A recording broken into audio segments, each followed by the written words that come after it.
everybody. Manny Halican, Ukuleles, and my good friend Peter Marreiros, Cornerstone. Hey, Manny. Good to be here with you.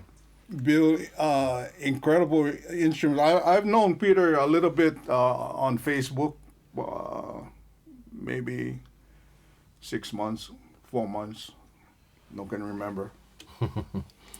But today, my first time meeting him in person and looking at his work, his beautiful work. I gotta say, he's up there with the big boys. It's a pretty good place to be. As far as you consider yourself a luthier, and then to have that your work being up there with I consider the big guys. I'm not gonna mention name. Everybody knows them. Their work is really, really incredible, and so is Peter's.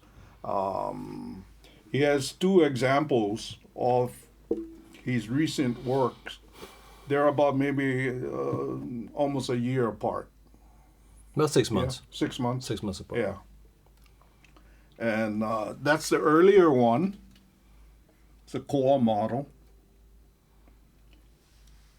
This is maybe a week old, Peter?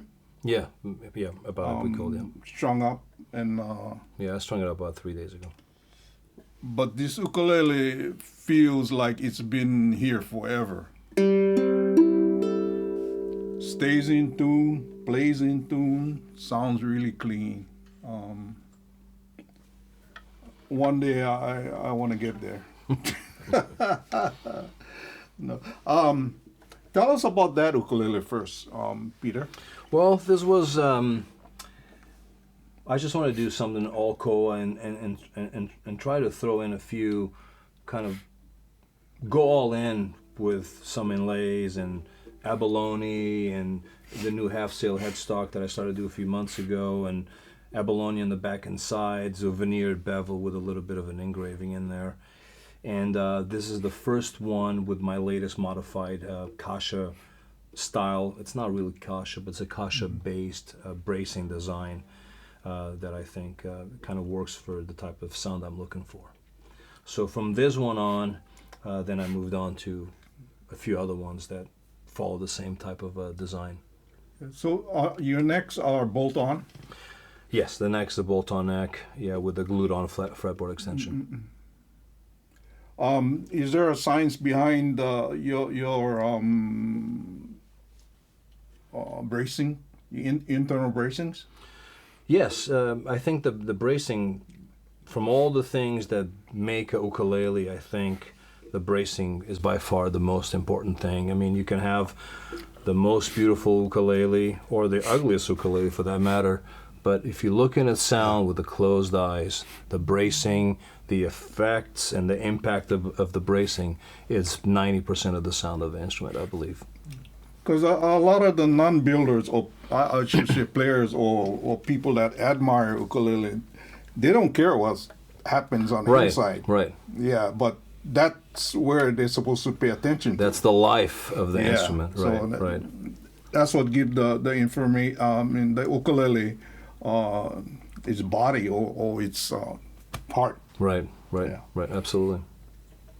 I think everything plays a part in the way they sound, the way they play, but if to get that sound, to get a more open sound right from the get-go, I think bracing it is probably the culprit there. So let's talk about your scale. How you derive on that, because earlier you was mentioning about the scale and how you got there. Right. So when I started building, just a little back information, when I decided to build my first ukulele after a trip to Hawaii, being Portuguese, I got kind of like a little emotional finding that I did not know this a couple of years ago, that my countrymen actually brought this into this beautiful state. And I kind of said, hey, I think I want to build one. So I took an approach that I wanted to build my own ukulele. I wanted to build something that it was me. I didn't want to copy any ideas. I wanted to build something that spoke to me, that I liked, and it sounded good and made me happy. And I called this the happy instrument. But instead of just taking your arbitrary 17-inch scale or 16.958, whatever it is, converted from millimeters to inches, I just did it backwards. I found, for me personally, the way I build, and everybody's got a different approach to building, I found, where do I want to put the bridge? Where is that bridge? Because bridge placement will have a major impact on the sound, tone, volume, all the things. And for me personally, I decided that right here is the best place to put it. And of course, there's some mathematical reasons as to why, which is we don't have enough time for that. So figuring out where the bridge is going to go, how much compensation I needed, and of course I have a compensated saddle. That led me to do a reverse engineering, and I came up with a 17.35-inch scale length, which it's still very close to the 17, and most people, I would say probably no one will notice the difference. But I think personally that little change, for me, and I don't want to say that every ukulele, if they change the scale to 17.35 inches, will actually change the sound to sound like mine do, because obviously the bracing, sound hole location, fretboard, everything plays together. But for me, that was the scale that worked the best. So I can tell you, if I would build my ukuleles using all your materials exactly how you build them, it won't sound like yours. no, you will. No, the sweat and the mana that goes into it makes it different. Well, it is. I tell it is. I mean, some people. I lie to my people when I say that this is a passion that I build them. It's not. It's more like a disease. Yeah. I'm in love with building. It's kind of like something that I just pour my heart and soul into it. Every build takes, like being a builder takes a lot of time. Yeah. A lot of and building that way is great, because you can build it the way you want, Right. and build what you want. Right. And if Joe wants what you build, he'll buy it. Right. Yeah. Right. No, I try to build something that I try to implement three very important things, and obviously, for me, it's very important. I mean, sound is very important, and it's probably the most important.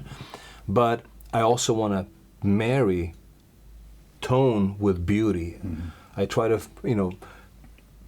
come up with something that integrates all together, the blends of the woods and the type of figuring that I like and grain that I like, to come up with an instrument that looks good and hopefully the players like the way it sounds.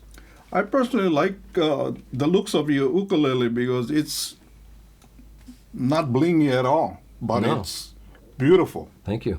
You don't need the bling on this. This guy is beautiful. There's some ukuleles out there, or even guitars, that it's so messed up that Overdone. you miss the ukulele, or you miss the guitar. Right. All you see is bling. So this is beautiful. Now, we talk about this one. Okay. And I know earlier you talked about all the black and white cultural thing that went in. But let's talk about the wood. Okay. First of all, the age and where this wood came from. So that tree was found in Alaska. This is probably the rarest wood on Earth. It's one tree that for some reason got trapped in Alaska under ice, and it was frozen for nearly 3,000 years. It was recovered, and then later on it was carbon dated tested to be 2,850 years old. So it's got a very high mineral content from the water, and semi-petrification. Actually, when you're working with it, it doesn't behave or sand or machine like regular spruce. It feels different. And I believe it feels a lot stiffer, and the tonal properties from experience building with other types of spruce substantially different. It's a beautiful, beautiful tone wood in all aspects. So where the wood was found, in the state it was found, it changed the whole integrity of the wood. Right. Yeah. So that's its natural color from being semi-petrified. And the area that it was found, was it in a forest area? Or No, I think it was found and frozen in an iceberg type of a thing under the ice. They've been finding a lot of stuff in Alaska buried in ice. Wow. Yeah, so not in the forest, no. Or at least I don't think so. So it may have floated down the river someplace. Right, and got trapped and someplace. and froze, yeah. Yeah. Right. Okay. Sitka, Sitka. 3,000-year-old spruce. Right. Now this guy right here. Well, that's black and white ebony. It's one of my favorite woods just because I like beautiful woods. I have this thing. I like woods that speak to me, and I like those. I like the grain and the contrast. It's very, very unique. Black and white ebony. It's very dense, so it really helps the way I build because I believe in a very rigid box construction that allows that soundboard to vibrate, and I get just that from ebony. When you say ebony, it kind of contradicts Right. everything you know about ebony. Right. Because it's supposed to be a dark black hardwood. Right. And Black and white ebony is definitely- this is exceptional. And the neck. Yeah, the neck is a 5A piece of maple, but I really wanted to bring out that curl and stay with the theme of black and white. So I thought that black would be a really good contrast to tie in with the black and white ebony. So And also, this is stained too, yeah? yeah, that is stained, yeah. So it's the process of staining maple. Is it difficult? No, I mean, it's not very difficult. It has a little bit of technique. I use a special product that has about over 100 years of solar resistance, and it penetrates the wood deep and really reveals the grain. Yeah, because that maple is not very porous and it doesn't take stain well. Right. Yeah, so yeah. to get them in there, It takes a little it's bit of work. process. Yeah, Takes a little bit of work, yes. and the top, the cap, the headstock. Yeah, the headstock's ebony, and that half sail inlay, it's a piece of reconstituted turquoise, white turquoise. So how do you get all that design? That's in there? all engraved. Engraved. Right. Wow. This reconstituted stone. Mm-hmm. And this is the same thing. That's turquoise, yeah, just the blue turquoise. So this is in a powder form. No, it's not powder. It's rock. It's a sheet. Wow. Right. It's not powder. It has to be cut. Right. Beautiful. Thank you. This is the same stuff too, yeah, as this. No, actually, that one there is mother of pearl. Yeah, mother of pearl that's been engraved. If anyone out there is interested in looking at this ukulele, not to purchase, just to look at, the details and the work on this ukulele is really exceptional. It's up there. And, you know, Thank you. I'm a builder. Yeah, but this is nice. Clean work.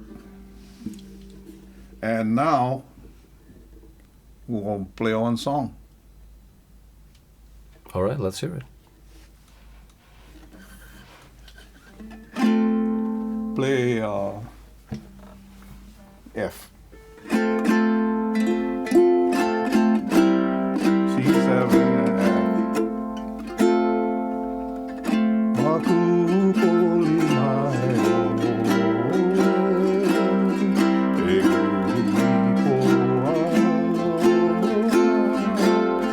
e ala ona ko.